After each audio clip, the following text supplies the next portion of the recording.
सुयोधन, पांडवन के वनवास अज्ञातवास के काल बीत गई। अज्ञातवास के दौरान विराट राजा के स्थान में मंत्री रहल धर्मराज, मृत प्रशिक्षक बृहनल्ला बन के अर्जुन, रसोईया बन के भीम, गजशाला अश्वशाला में नकुल और सहदेव रहल रहे, और उ द्रौपदी अंतःपुर में दासी बन के रहत रहे। किंतु उनकर 13 वर्ष हमके स्मरण कर विष उगलत बीतल हुई।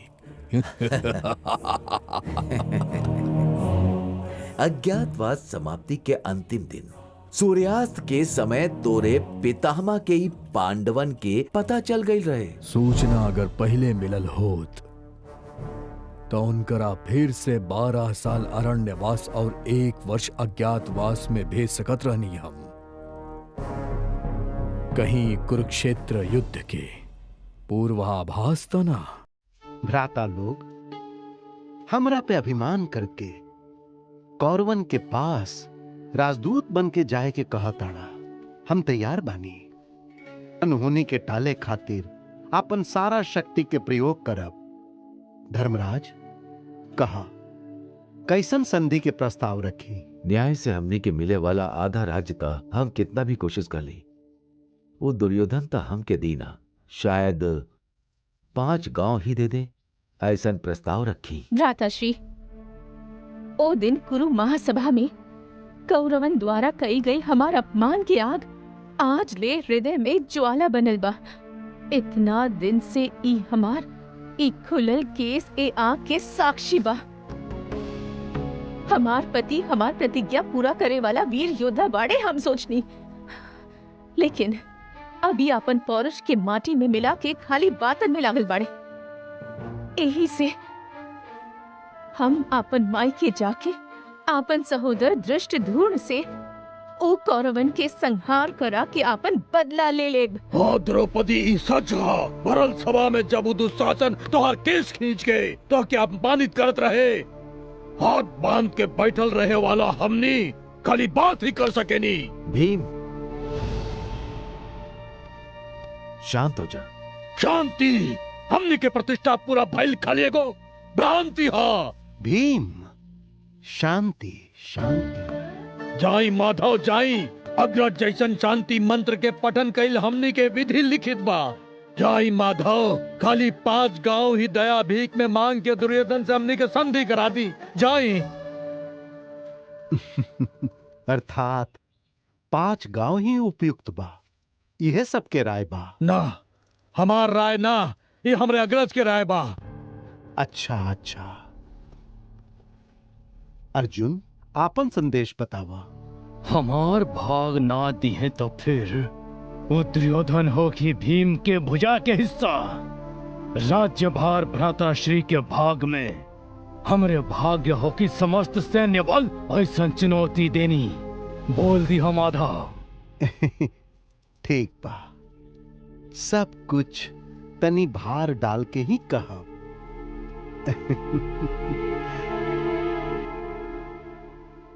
नकुल, सहदेव, हमनी के भ्राताश्री की राय, हमनी की राय। संधि होके या समर होके? भ्राताश्री, हमके पांडु कुमारन के साथे 5 गांव में खाली एक दिन रह के सरल सल्लाप नहीं करे के बा। कौरवन के अंत देखी, समर समर से ही शांति बा। हाँ, ए शांति खातिर ही हम शांति दूत बन के जाइब। मनोवांछित फल सिद्धिरस्तु।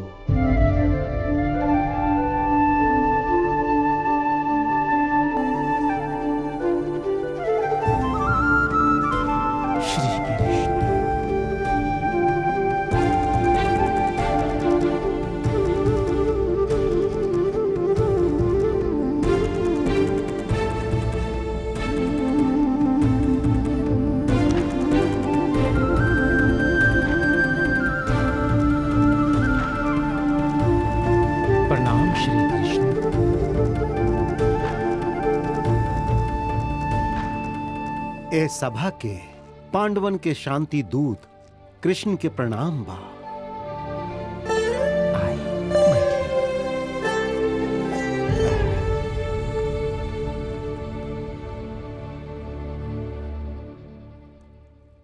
वासुदेव, पांडु पुत्र और उनकर धर्म पत्नी द्रौपदी सब कुशल बाणे ना? आपके आशीर्वाद से सब कुशल बा मामा श्री। महाप्रतिभावान शकुनी महाशय के क्रीड़ा माया द्यूत में हार के अरण्य और अज्ञातवास के पूरा कर अइले आपके भाई के पुत्र लोग। वो हमके शांति दूत बना के भेजले बाड़न। अरे ओ शांति पुजारी, पांडव तोहरा यहां जितना कह के भेजले बाड़े केवल उतने मात्र कहा। मायाद्यूत न्याय दूत वाला अधिक प्रसंग ना। उनकरा के मिले वाला आधा राज्य देवे के प्रस्ताव देले बाड़े ऊ। ना दिहला त ना देनी तो तोहार हृदय के जानत उ लोग खाली 5 गांव के ही मांग रखले बाड़न। कौन सा 5 गांव? इंद्रप्रस्थ, रुकाप्रस्थ, वार्णावन, चयंत, एकरा साथे कौनो एगो और गांव मिला के 5 गांव ही चाहिए। और ये भी ना दिहला तब ना देनी तो विधि के लिखल टालल असंभव बा। विपरीत विपत कर विध्वंस होखल संभव बा। गोपाल, अप्रासंगिक बात खातिर ई जगह नहीं कहा। शांति दूत बन के आयल बाड़ा, शांति दूत बन के ही तू बात करा। कर्ण, साक्षात कृष्ण परमात्मा ही संधि खातिर पधरले बाणे। ज्येष्ठ के बात के सुने के सीखा। आधा राज्य होखे या 5 गांव, जौन तोरा धर्म संगत लागे उद्देदा। लोक चिंतक श्री कृष्ण के बात मानल ही तोहरा खातिर उचित होगी। धर्म होके या अधर्म होके, एकर अंत करा।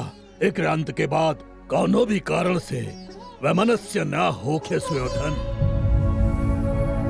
अगर कुछ ना दिहला ता जौन होखी वो तोहरा बतावता नहीं। कब वो क्रोध ना करे वाले धर्मराज अगर क्रोधित भइले तो 7 समुंदर एक हो जाई। जौने कर्ण के पराक्रम पे अभिमान बातों के, वैसन 1000 कर्ण भी काहे ना आ जाएं, अर्जुन के पराक्रम के आग में भस्म हो जाएंगे। द्रौपदी के वस्त्र हरण के समय लिहल प्रतिज्ञा के अनुसार भीम दुशासन के छाती चीर के रक्त से केश धोइयो कर।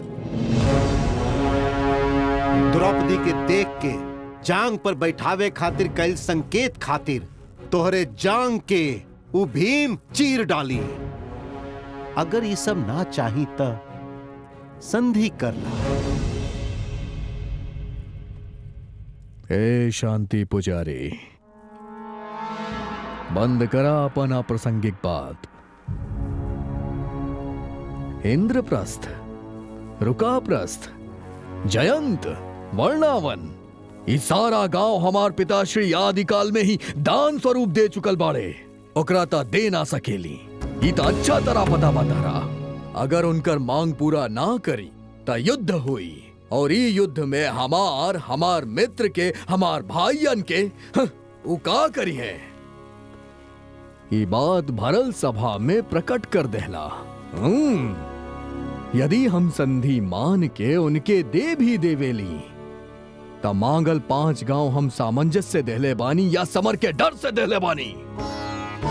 अरे बेचारा पांडव खाली 5 गांव ही तो मंगले हैं, वो भी ना देले परम लोभी कृपाणी दुर्भागी दुष्ट दुर्योधन। ई लोग से कहलावे वाला तहार ही दुष्ट बुद्धि हा। तू का कहला मायाद्यूत, स्वयं मुंह चल के आइले, खेलले, पंचाली के हरले, पिताश्री के दया भीख के पात्र बनने। वैसे भी एक एक करके पांडव के साथ जीवन व्यतीत करे वाली परम पावनी द्रौपदी का मंगली। दासत्व से विमुक्त पति के लेकिन स्वयं दासी से मुक्ति ना मंगली और पिताश्री ओकरा देले भी ना। यही खातिर धूर्त पांचाली एक क्षण तक हमार चरण दासी हिया। चला तहरा कहे पे आधा राज्य या 5 गांव हम दे भी देनी, तो द्रौपदी के तू दिला दा हम क्यों करा से। हमरा ओर से शांति पुजारी बन के दिलाईबा का। शांति पुजारी ऊ तो निर्लज्ज बाड़ी, तहरा यहाँ भेजले बाड़ी, और तू भी निर्लज्ज होके हिजा आ गईला। जितना तू कोलाहल मचैला उतना वास्तव में पराक्रमी होतन। रण भेरी बजावल छोड़ के दे ही भिक्षा मांगे, तहरा एजा कदापि ना भेजतन।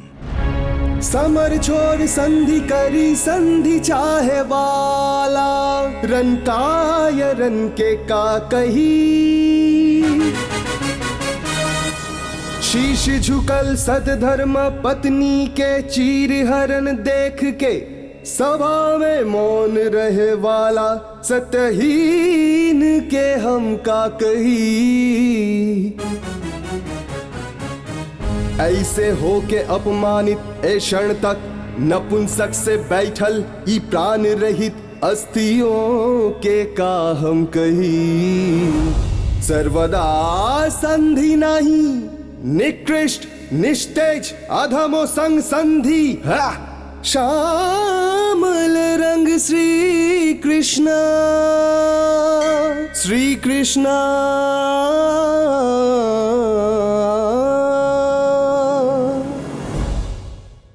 हे शांति पुजारी, कौरव के विधवा पुत्र कहे वाला भीम के विकट अट्टहास के प्रतिकार हेतु माया सभा में वो निर्लज्ज द्रौपदी हमके देख के उपहास करे वाली ओकरा प्रतिकार हेतु वो कौन तय के सुई नोक जितना भी भूमि ना दे सकेली। अब हम हो खबियाऊ रणभूमि एकर निर्णय करी। यह कुरु सार्वभौम के अंतिम निर्णय बा। जा कादा उनकरा से। तथास्तु। धर्म क्षेत्र जौन कुरुक्षेत्र बा रण क्षेत्र बने दा। अधर्म के हार धर्म के जीत।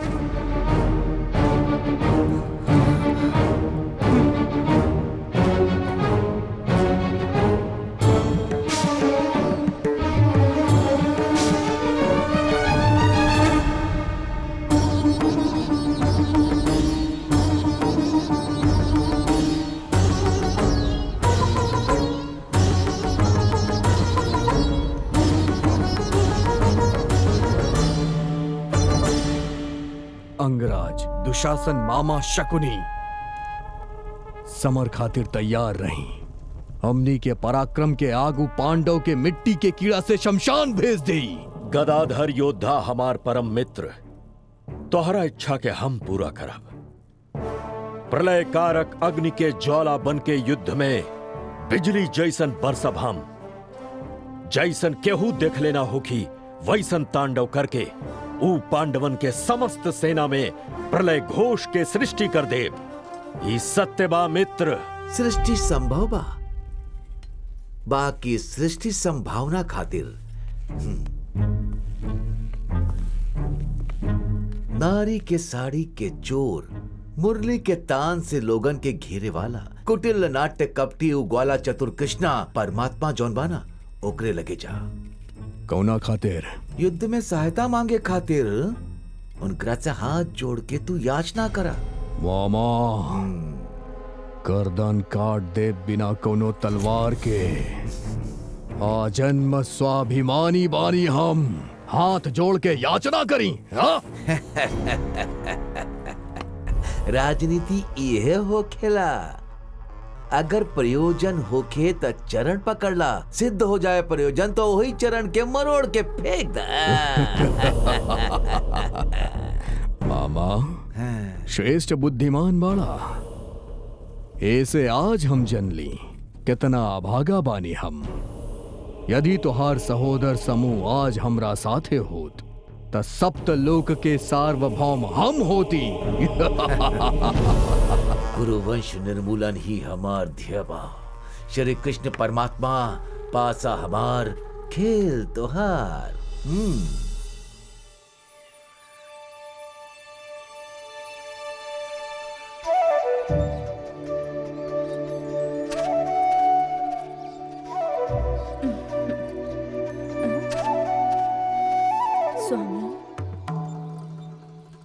गहरा सोच मुद्रा प्रणय खातिर चाहे प्रलय खातिर। पत्नी खातिर प्रणय के, पापियन खातिर प्रलय के। समझ गए नी स्वामी।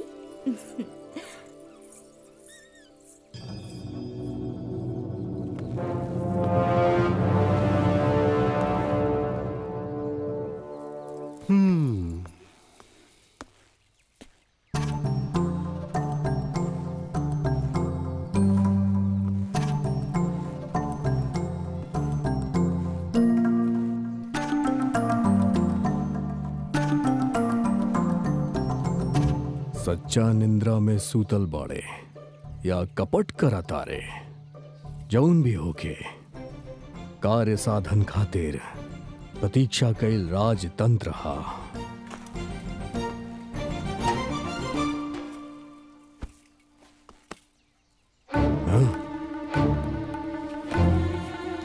ई कृष्ण के चरण के पास हम बैठी,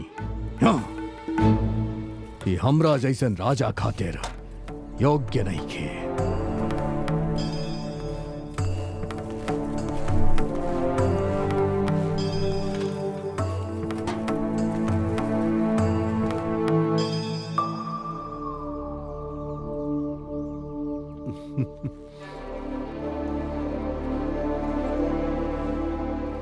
ओहो, कुंती इंद्र कुमार, ई व्रहनला के चाल के देख के हमके घृणा आवेला।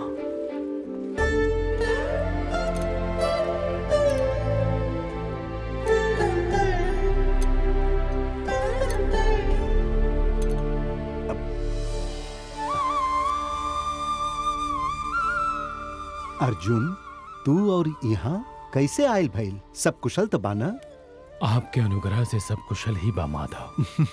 अभई सपना में दुर्योधन के देखनी, लेकिन जैसे ही नींद खुलल देखनी तो सामने तू बाड़ा। हाँ, ई सपना है या सच? दुर्योधन, कब आइला तू? आवे के कारण बतावा। सुना कृष्ण, कार्य हेतु सर्वप्रथम हम यहाँ आइल बानी। आगे होखे वाला कौरव पांडव संग्राम खातिर तहार समर्थन हमके चाहिए, काहे कि तू हमार चाची कुंती देवी के कुल से बाड़ा ना। सोचनी तहरा से पूछ ले। कुल और गोत्र के ना सहे वाला कुरु सार्वभौम के कुल गोत्र के ही बात कइल भविष्य में होखे वाला राजनीति के पूर्वाभास है। हम दोनों के सहायता करब। हमार यादव सैन्य बल एक और हम एक और, लेकिन पहले चुने के अधिकार राजाधिराज सर्व स्वतंत्र सार्वभौम तुहार ना हा, भाई के आश्रय में रहे वाला अर्जुन के हा। कपटी नाट्य चतुर सूत्रधार। माधव, मांगे से पहले ये सोच ला, हम कौनो भी ओर रही युद्ध में शस्त्र ना उठाई। आवश्यकता पड़ल त सुझाव दे देव, परंतु युद्ध कबो न करब। माधव, समस्त सैन्य बल उनकरा और ही रहे थी। आप अकेले ही हमने खातिर पर्याप्त बन। कृष्ण, हमके उ मिल गईल जौन हम चाहत रहनी। चला तानी। जेकरा जौन मिले के बा ओकरा उहे मिलेला।